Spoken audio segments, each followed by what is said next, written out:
mentioned, we have Leaders in Dubai coming up in October of this year. A number of the great and good descending on the Emirate to share their wisdom with us. And in fact, we have one of the speakers on the line now.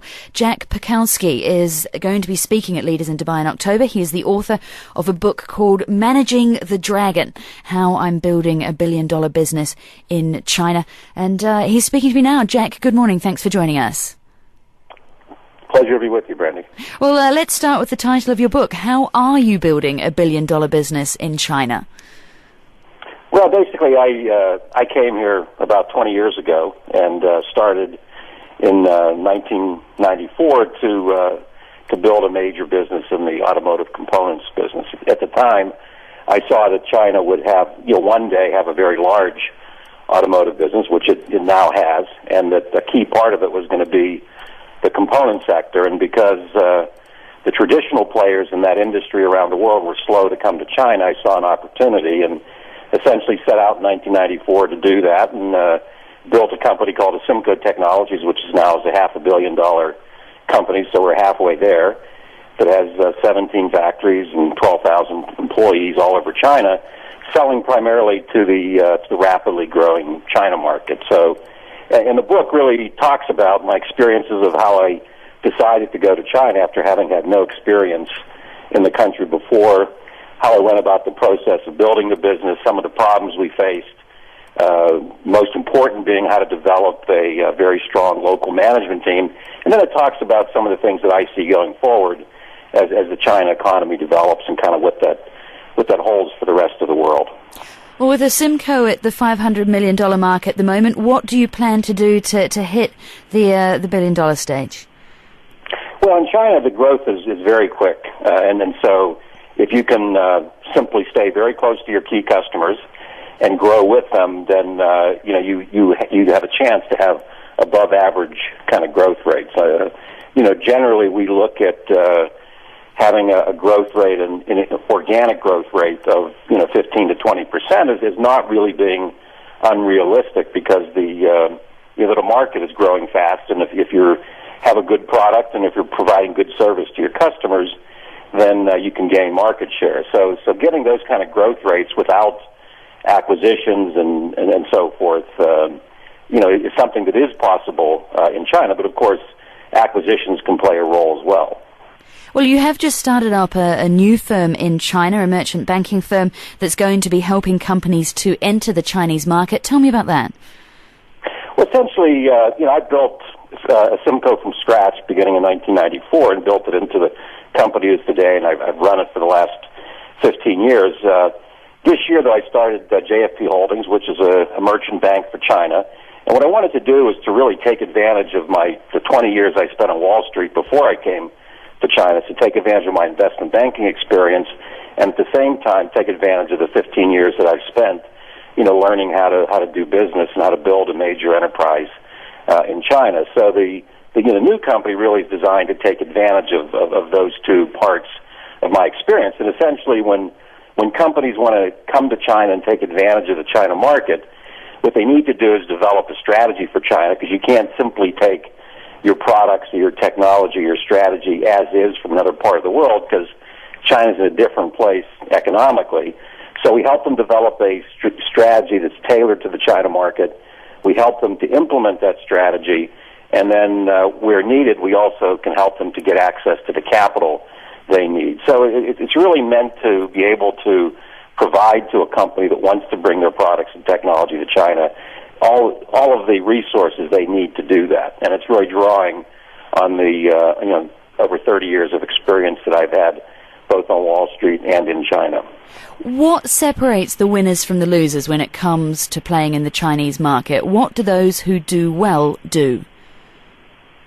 I think the key thing is to really get integrated into the Chinese economy. Because China has has a sharp division in the income levels. In other words, there's a group of people that are making pretty good compensation or salaries, or have pretty good incomes, by any standard. There is a market in China that is very much like other markets around the world, And so it's very easy to come into China and just sort of play in that marketplace. But there's also a much bigger market of lower income individuals in China that really can't afford the products in that upper tier market. And so what I tell people is that the more you can integrate into the China economy and then not only kind of serve that top tier market, but also serve the local market in China, to me that's the real measure of long-term success in China. And that really involves, gaining a much, much deeper understanding of China and how it works and what its needs are, and kind of getting products and technology that kind of fit the pocketbooks of the average Chinese, not just the wealthier part of the population. Well, fittingly, you're going to be speaking at Leaders in Dubai about building businesses abroad. What are the main points you're going to be looking to get across here in Dubai? Well, the main point is that in the book, people always ask me, when they've heard I've been in China 15 years, they always ask me to tell them, what's the most important thing I've learned, and to try to do it in one sentence. Everybody wants to distill 15 years of experience into one sentence. Fortunately, it's easy to do that because, for me, the one thing that I've learned in China is if you want to have long-term success here, is you have to develop and empower a very good local management team. And I devote a third of the book to talking about that. So one of the main messages that I will deliver in Dubai is that if people are serious about really penetrating the China market, the very first thing they need to do is to really start to put together that local management team. Once you do that, dealing with all of the issues in China become a great deal easier, and also penetrating that big local market that I talked about also becomes easier because now you have people that instinctively understand that marketplace. Do you see more opportunities for those looking to expand internationally in the current downturn, the current economic circumstances, or less? Oh, I think there's no question more. China is, and one of the reasons I wanted to start this business this year was that I saw, as I saw things unfolding late last year, and I saw what China was doing, I became convinced that China was going to lead the rest of the world out of this economic crisis, and it has. China started to recover in the second quarter. In the registered growth of 7.9%, which was remarkable. Given the situation, I'm seeing now forecast of 9% growth this year, which again is amazing given the global circumstances. And so, what I felt is that because of that China would become more attractive to companies and to investors who were trying to see growth. So I see more interest on the part of companies, investors, in coming to China. I also see, because of the development of the China market now, more opportunities because China is kind of moving up technologically. It's moving up in terms of the value added or the value of the products it produces. And so these all require more sophisticated technologies and, the kind of technologies and know-how that people and companies around the world have at their disposal. So I see more opportunities in China, not less. Jack Perkowski, the author of Managing the Dragon, How I'm Building a Billion-Dollar Business in China, and a man who's going to be speaking to us here in Dubai in October at Leaders in Dubai. Thank you very much for your time this morning. My pleasure. Thank you.